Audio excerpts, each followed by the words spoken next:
کہ آپ صلی اللہ علیہ وسلم ہماری صفوں کو سیدھا کرتے تھے، یہاں تک کہ تیر صفوں کے ساتھ سیدھا کیا جا سکتا تھا۔ آپ صلی اللہ علیہ وسلم نے جب ہمیں دیکھا کہ ہم سمجھ گئے تو آپ صلی اللہ علیہ وسلم آتے اور نماز پڑھاتے۔ ایک دن آپ صلی اللہ علیہ وسلم قریب تھا کہ تکبیر کہتے تو ایک شخص کو دیکھا جس کا سینہ صف سے باہر تھا، تو آپ صلی اللہ علیہ وسلم نے فرمایا، اے اللہ کے بندو، صفوں کو درست کرو ورنہ اللہ تبارک و تعالی تمہارے اندر اختلاف ڈال دے گا۔ سرکار دو عالم صلی اللہ علیہ وسلم کے دور میں اور بعد میں بڑے عرصے تک مساجد میں صفوں کے نشان نہیں لگائے گئے تھے اور صفیں بھی بچھائی نہیں جاتی تھی، چٹائیاں بھی نہیں ہوتی تھی، زمین پر نماز پڑھتے تھے۔ تو اس وجہ سے صف کو درست کرنا بہت ضروری ہوتا تھا۔ ایک جانب سے دوسری جانب تک آپ صلی اللہ علیہ وسلم صحابہ کی صفوں کو درست فرماتے، اور صحابی صف کی سیدھا ہونے کی ترتیب کو کیسے بیان فرماتے ہیں؟ کسی چیز کو سیدھا کرنے کے لیے تیر سے اس کو سیدھا کیا جاتا تھا، تیر رکھ کے اس کو سیدھا، تو فرمایا صفیں ایسی سیدھی ہوتی تھی کہ اس سے تیر کو بھی سیدھا کیا جا سکتا تھا۔ صحابہ ایسے بالکل سیدھے کھڑے ہو جاتے تھے۔ آج کل تو آسانی ہے، آج کل صفیں بچھی ہوتی ہیں تو اپنی جو ایڑیاں ہیں وہ صف کے پچھلے کنارے پر انسان رکھے، ان سے آگے نہ رکھے، تو پوری صف خود بخود درست ہو جاتی ہے کہ ہر بندہ اپنے پاؤں کو درست رکھے۔ پاؤں کو اگر وہ 2-4 انگلیاں آگے رکھے گا یا 2-4 انگلیاں پیچھے کرے گا تو صف خراب ہو جائے گی۔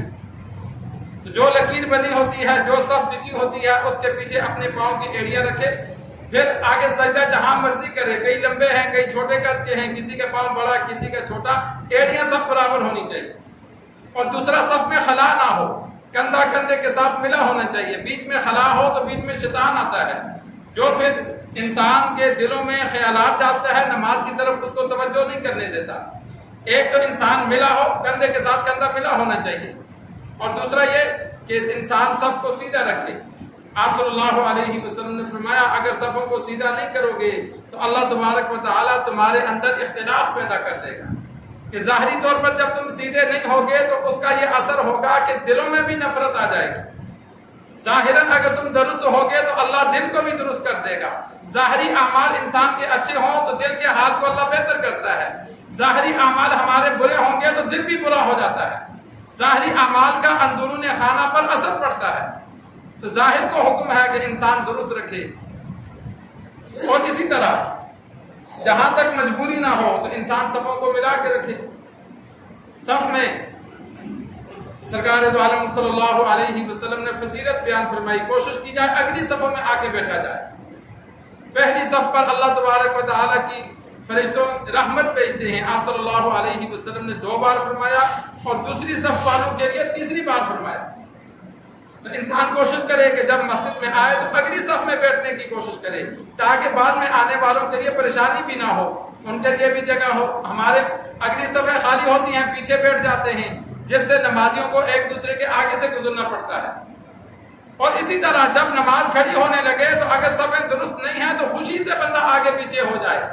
بسا اوقات کہا جاتا ہے ساتھ ساتھ ہو جاؤ تو ویسے غصے سے دیکھتے ہیں کہ پتہ نہیں مولوی نے کیا کہہ دیا۔ آپ صلی اللہ علیہ وسلم نے فرمایا، سب سے زیادہ محبوب اللہ کو وہ قدم ہے جو صف کو درست کرنے کے لیے اٹھایا جائے۔ سب سے زیادہ محبوب اللہ کو وہ قدم ہے کہ جو صف کو سیدھی کرنے کے لیے اٹھایا جائے۔ کہ بیچ میں جگہ خالی ہے تو جو بندہ ساتھ ملتا ہے اس کا ساتھ ملنا اللہ کو سب سے زیادہ پسند ہے۔ یا اگلی صف میں جگہ خالی ہے تو پچھلا بندہ چل کے آگے آئے، یہ جو 2 قدم اٹھائے گا اگلی صف کو مکمل کرنے کے لیے، یہ ہمارے ہاں دستور نہیں ہے، عرب میں اب بھی دستور ہے کہ اگلی صف میں جگہ خالی ہوتی ہے تو پچھلا بندہ آگے آ جاتا ہے۔ ہمارے ہاں یہ نہیں ہے، ہمارے ہاں اگر اگلی صف میں کسی وجہ سے جگہ خالی ہے، پچھلے بندے کو نظر بھی آتی ہے، وہ دوران نماز آگے نہیں آتا۔ جب اگلی صف میں نماز کی جگہ خالی ہو، ایک بندہ آ سکتا ہو، پیچھے والوں کی نماز کے ثواب میں کمی آ جاتی ہے۔ تو دوران نماز بھی اگر آگے سے بندہ دیکھتا ہے کہ یار یہاں بندہ کھڑا ہونا تھا نہیں کھڑا ہوا، میری جگہ بن سکتی ہے، تو 2 قدم چل کے اگلی صف میں آ جائے، پیچھے والا اس سے اگلی صف میں آ جائے۔ یہ منع نہیں ہے نماز میں، ایک دو صف چلنا ضرورت کی وجہ سے یہ اجازت ہے، اور صف کو پورا کرنے کے لیے تو چلنے کا حکم ہے۔ اور اسی طرح اگر درمیان میں کوئی بندہ چلا جاتا ہے یا ایسے کھڑا ہوا کہ بیچ میں خلا ہے، پہلے دھیان نہیں رہا، دوران نماز خیال آیا کہ میرے اور اس کے درمیان فاصلہ ہے، تو ساتھ مل جائے، دوسرے کو نہ کہے کہ ساتھ مل، خود پر ساتھ مل جائے، دوسرا بھی اگر ملے گا تو فبیہا، نہیں ملے گا تو وہ گناہ گار ہوگا۔